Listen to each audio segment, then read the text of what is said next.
पश्चिम उत्तर प्रदेश के सबसे बड़े नेताओं में से एक चौधरी अजीत सिंह इस दुनिया में नहीं रहे।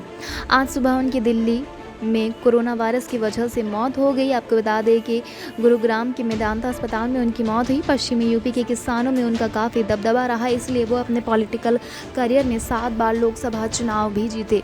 अगर उनकी संपत्ति के बारे में जिक्र करें तो ना तो उनके पास अपनी खुद की गाड़ी थी और ना ही सोना चांदी। दिल्ली में एक फ्लैट है, साथ ही उनके पास गाजियाबाद से लेकर छत्तीसगढ़ तक करोड़ों रुपयों की एग्रीकल्चर लैंड है। ये तमाम जानकारी 2019 लोकसभा चुनाव में सौंपे गए एफिडेविट से ली गई है।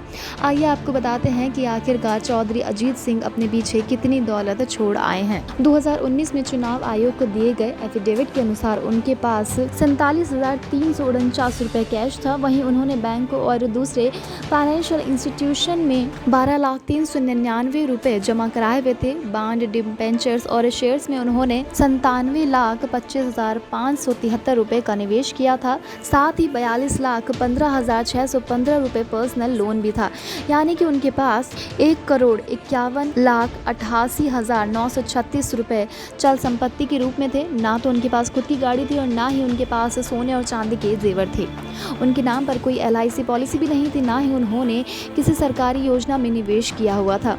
भले ही वो शुरुआती दौर में कॉरपोरेट दुनिया से जुड़े हो, अमेरिका में नौकरी करते हो, लेकिन खेती और किसानों से उनका लगाव कम था।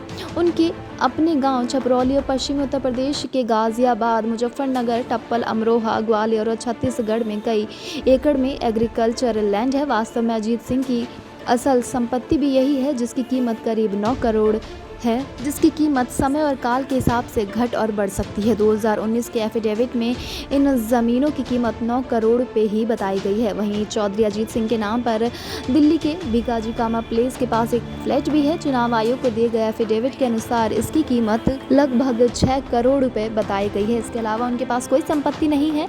राजनीति में आने से पहले वो अमेरिका में नौकरी करते थे। उन्हें कभी राजनीति से मोह नहीं रहा, वो भी तब जब पिता प्रधानमंत्री तक रहे। पिता चरण सिंह की तबीयत खराब होने के कारण उन्हें अपने पिता की जगह संभालनी पड़ी और 1989 में राज्यसभा के सहारे उन्होंने संसद में पहली बार सांसद के रूप में कदम रखा। Subscribe to our YouTube channel and press the bell icon to get the latest updates.